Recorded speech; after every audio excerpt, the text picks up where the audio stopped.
大家好多商場啊，都迎接呢個雙十一個商機啊，同埋呢個聖誕氣氛咧開始咧都係越嚟越濃厚。咁啊，呢輪嘅股市就係喺呢個26,000點上落，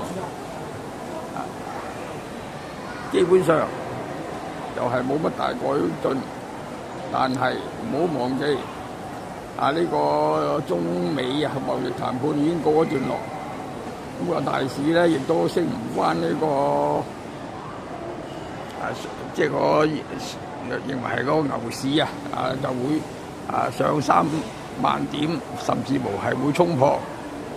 但係事實上就唔係咁，反為中美談判有咗結果之後咧，就係當日仲係中美呢個元首會談之後咧，個大市基本上又係出貨格咁呢個就叫好消息出貨。咁最近美國呢個 OpenAI 個財務總監言論就引起市場嘅擔憂。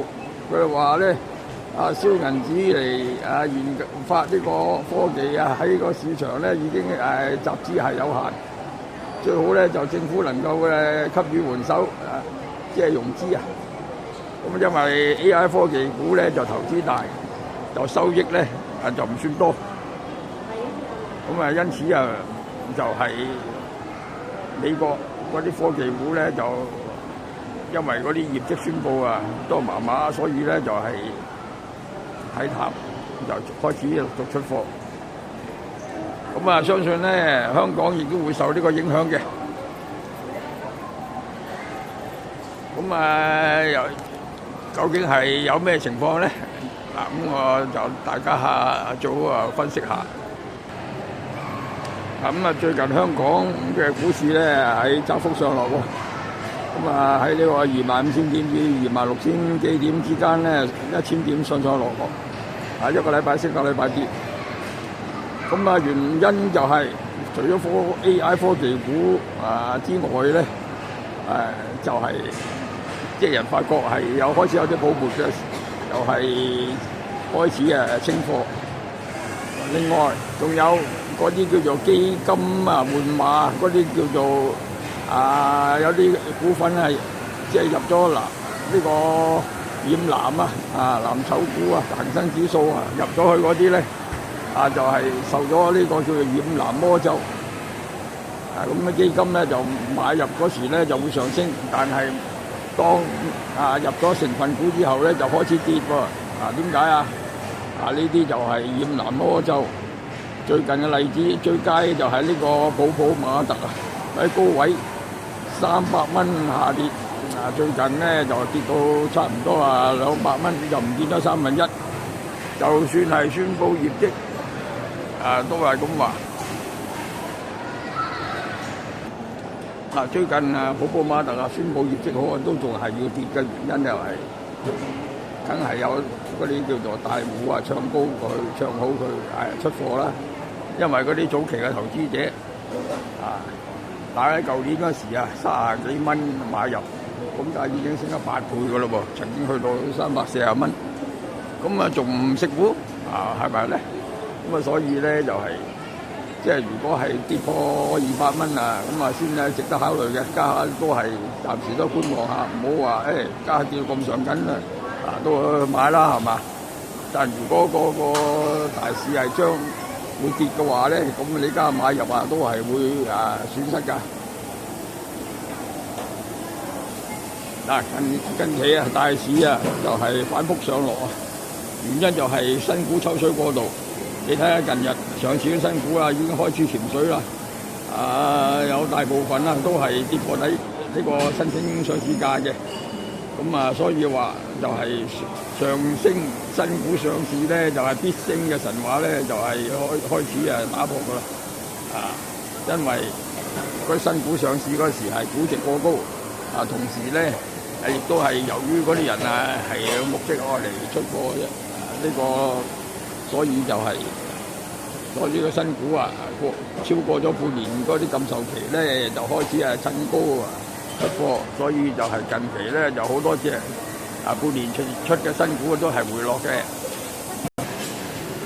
買新股咧呢啲當抽獎嚟看待。如果抽中咗咪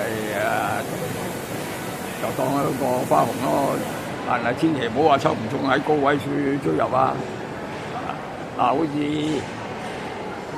呢個半年前嗰隻做飲品股2589遇上阿姨個最高去到197蚊上市咧，就係個價錢就不過係113個1毫2嘅啫。咁星期一已經係解禁㗎啦，就已經跌咗半㗎咯喎。咁呢啲典型新股上市，就係被估高同埋股數小炒上炒落嘅現象。俾人唱高嘅嚟話認為前景好嘅追入嘅散戶就係真係知道一仆二碌㗎啦。咁一啲散戶咧喺上升嘅時候咧就會打電話去問功課喎，去電視台去問嗰啲咁嘅專家啦，幾時點賺好咧？好啦，到嗰啲股買入咗，高價買入咗又跌喎，一跌多少咧又問唔知點算啦。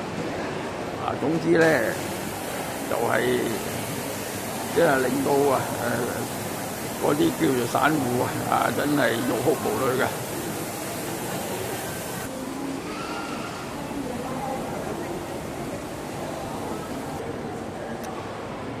晶片股咧回落，就顯示中美貿易戰咧就告段落，咁亦都冇乜嘢好炒噶啦。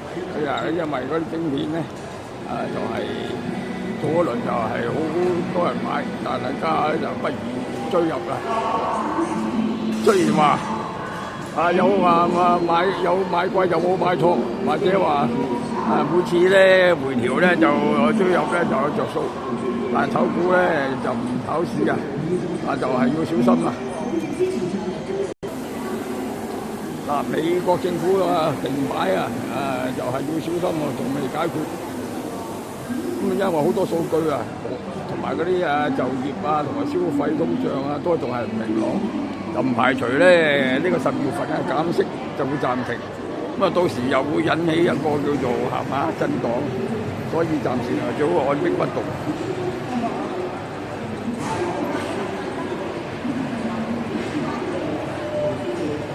亦都係呢個11月份即係咧都係喺呢個1000點上落。但係唔排除都係呢個12月份如果係冇減息個話咧即係話就係令到啲人失望，就會令到個股市會下跌嘅。呢啲大家都係要小心啦，就係唔好忽視。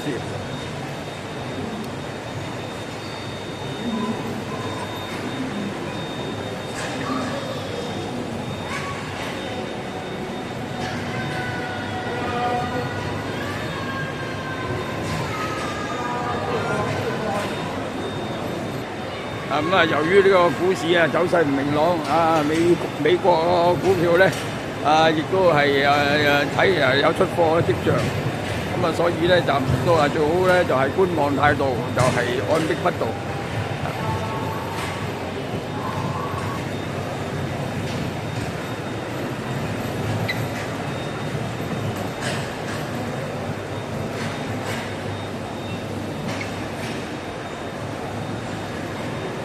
由於呢個今年呢個係零售都唔算係暢旺，所以咧大家亦都唔好掉以輕心啦。呢啲叫做雖然話係遊客多咗，但係消費力都唔係增加咗，因此咧就係都唔好睇咁高。希望咧大家都係採取一個觀望嘅態度啦，就唔好咁急入市，最好咧就等到有乜嘢叫風吹草動如果個市係有啲下跌嘅話咧，等佢跌定咗先好入貨，最佳嘅選擇。好啦，希望各位咧就係呢個嚟緊呢個聖誕新年都係可以有多少平貨執下咁樣啦。咁啊，到時啊買都未遲。好啦，咁今日講到呢度。如果各位仲未曾訂閱我呢個頻道，請你免費訂閱，撳個鐘仔出嚟，就會陸續收到我發出嘅資訊分析，同埋咧可以翻查我過去對呢個香港股市嘅睇法，同埋希望各位介紹親友